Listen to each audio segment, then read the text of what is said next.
2025年8月、アメリカ、テキサス州ダラスで、一件の逮捕劇が幕を閉じた。警察が容疑者を拘束した瞬間、捜査官たちは思わず言葉を失った。なぜなら、その男はすでに4人の被害者を生み出していたにもかかわらず、誰も、同一犯、だと気づいていなかったからだ。事件のきっかけは、中古品売買アプリだった。スマートフォンを格安で売ります。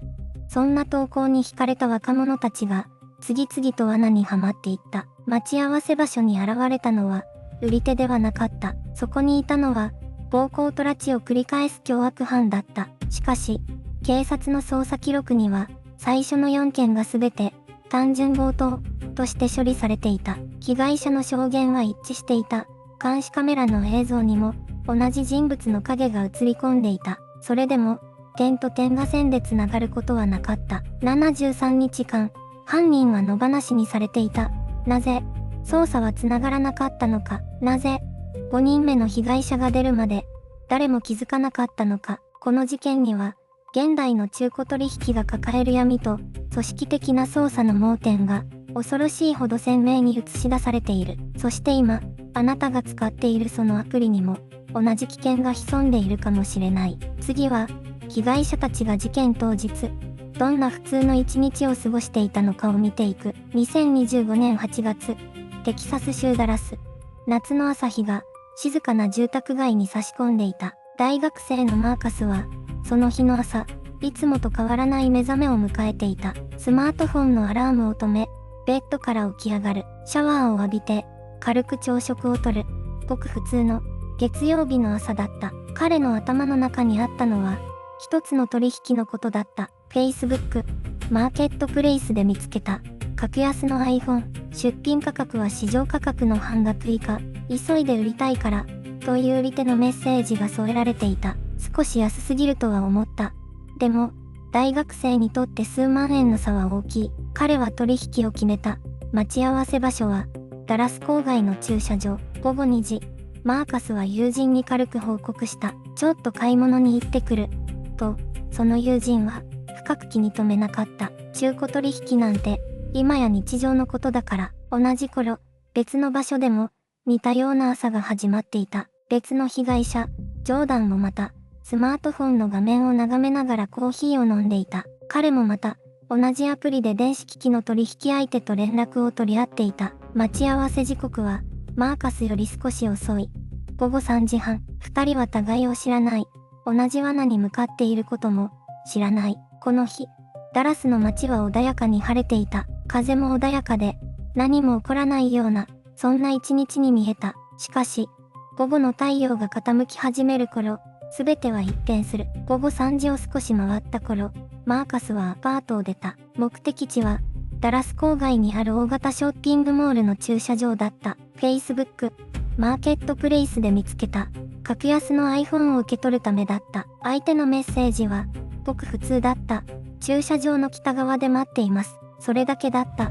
マーカスは特に疑わなかった。これまでも、同じアプリで何度か取引をしたことがあった。いつも問題はなかった。午後3時22分、マーカスは指定された場所に到着した。そこには、一台の黒いセダンが止まっていた。男が一人、車の外に立っていた。挨拶を交わした直後だった。背後から、もう一人の男が近づいてきた。マーカスが振り返る間もなく、腕をつかまれた。そして、車の中に引きずり込まれた。ドアが閉まった。エンジンがかかった。車は静かに、駐車場を出て行った。周囲に人はいた。しかし、誰も気づかなかった。あまりにも、素早く、あまりにも、静かだった。その約20分後、別の場所では、もう一人の若者が同じように車に乗り込もうとしていた。彼もまた、中古の電子機器を買いに来ていた。彼もまた、何も知らなかった。その日の夜、二人の姿を心配した家族が、警察に連絡を入れた。しかし警察が動き始めた時、すでに手がかりは、冷たい駐車場のアスファルトの上にしか残っていなかった。捜査は、ここから始まる。捜査が、正式に動き出した。2025年8月、テキサス州ダラス市警察は、相次ぐ被害報告を受け、捜査チームを編成した。しかし、その出発点には、大きな問題が潜んでいた。最初の4件の通報は、いずれも単純強盗として分類されていた。被害者それぞれが別々の署に届け出ていたためだ。担当した捜査官もそれぞれ違った。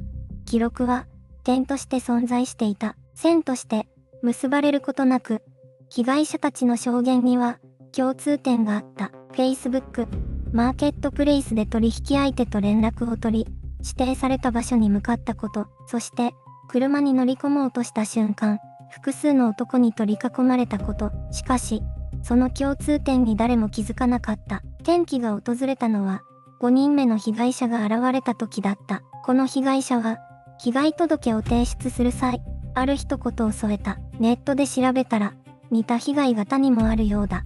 と、その言葉が、担当捜査官を動かした。過去の記録が、初めて1箇所に集められた。4件の報告書が、机の上に並べられた瞬間、捜査官の目が止まった。手口が、あまりにも似ていた。防犯カメラの映像が、改めて精査された。複数の現場に、同一と思われる車両が映っていた。ナンバープレートは、意図的に隠されていた。しかし、車体の形状と色が、一致していた。捜査班は、映像の解析を急いだ。そして、最初の容疑者の輪郭が、ゆっくりと浮かび上がり始めた。だが、その人物には、明確なアリバイが存在した。アリバイ。その人物の名前は、捜査記録の中に、すでに存在していた。過去の軽微な窃盗事件で、一度だけ名前が挙がっていた人物だった。車体の特徴と、おおよその年齢が、一致していた。捜査班は、この人物を最初の有力候補として、絞り込みを始めた。しかし、確認作業は、すぐに壁にぶつかった。その人物には、複数の事件日時に対応する、明確なアリバイがあったのだ。雇用主の証言があった。レシートの記録があった。監視カメラの別映像にも、その人物の姿が映っていた。捜査官が積み上げた根拠は、一つずつ、静かに崩れていった。班内では、意見が割れ始めた。同一人物ではないかもしれない。という声が、上がった。車両の特徴が似ているだけで、別の人間による、模倣犯の可能性もあるという意見だった。被害者の証言には、わずかなばらつきがあった。髪の長さ、体格の印象、声のトーン、細部が完全には一致していなかった。捜査本部は2025年10月、暫定的な見解を発表した。4件の事件は手口に類似点があるものの、同一犯による連続犯行と断定するには証拠が不十分である。そう、公式に結論付けられた。地域住民への注意喚起は継続された。しかし、捜査の優先度は静かに下げられた。ファイルは再び棚の中に収められた。だが、アリバイには一箇所だけ小さな矛盾が潜んでいた。誰もまだ気づいていなかった。それが表に出るのはもう少しだけ後のことだった。亀裂はいつも小さなところから始まる。捜査本部のファイルが棚に戻された翌朝、ダラス市警の一人の刑事がある映像記録を見直していた。特別な理由があったわけではない。ただ、何かが引っかかっていた。第三の被害者が語った証言の中に、奇妙な一節があった。相手は、待ち合わせの場所を直前に変更してきた。それだけならば、珍しいことではない。しかし、第一の被害者も、第二の被害者も、同じことを言っていた。場所の変更。しかも、全員、最終的に誘導された先は、監視カメラの死角だった。偶然にしては、できすぎている。刑事はメモを取った。声には出さなかった。まだ確信はなかった。それでも、指は止まらなかった。もう一つ、気になることがあった。目撃者の証言だ。第二の事件の現場近くに住む女性が、警察の最初の聴取で、特に何も見ていない、と答えていた。しかし彼女は、事件当日の夜、近隣住民のグループチャットに、こんなメッセージを送っていた。さっき、変な車が止まってた。黒っぽい SUV、しばらく動かなかった。そのメッセージは、捜査資料には含まれていなかった。なぜ、彼女は警察に話さなかったのか、それとも、聴取した担当者が、記録しなかったのか、どちらであれ、この一行は、確かに存在していた。小さな亀裂は、広がり始めていた。そして、捜査の流れが、静かに、もう一人の人物へと向かい始めた。誰も名前を口にしていない2番目の容疑者へと。2番目の容疑者、その名前は最初から捜査線上には浮かんでいなかった。1番目の容疑者、マーカス・ヘイズ。彼の行動パターンは少しずつ明らかになっていた。しかし、捜査員たちが監視カメラの映像を丁寧に見直していくうちに、ある違和感が浮かび上がってきた。取引現場に現れた車。その車には常に2人分の動きがあった。1人が被害者と交渉している間、もう1人は車の外で周囲を確認するように動いていた。偶然ではない。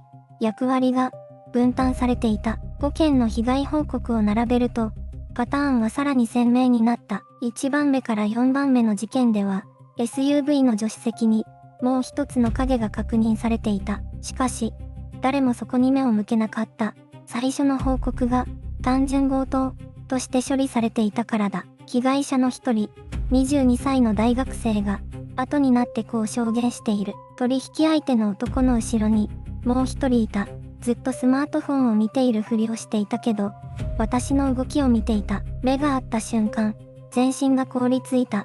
この証言も最初の調書には記録されていなかった。2番目の容疑者が特定されたのは、5番目の被害者が現れた後のことだった。防犯カメラの映像から、車のナンバープレートが部分的に読み取れた。そこから割り出された人物は、マーカス・ヘイズの旧友だった。2人は10代の頃から知り合いで、過去にも軽微な窃盗事件で一緒に補導された記録が残っていた。つながりは最初から存在していた。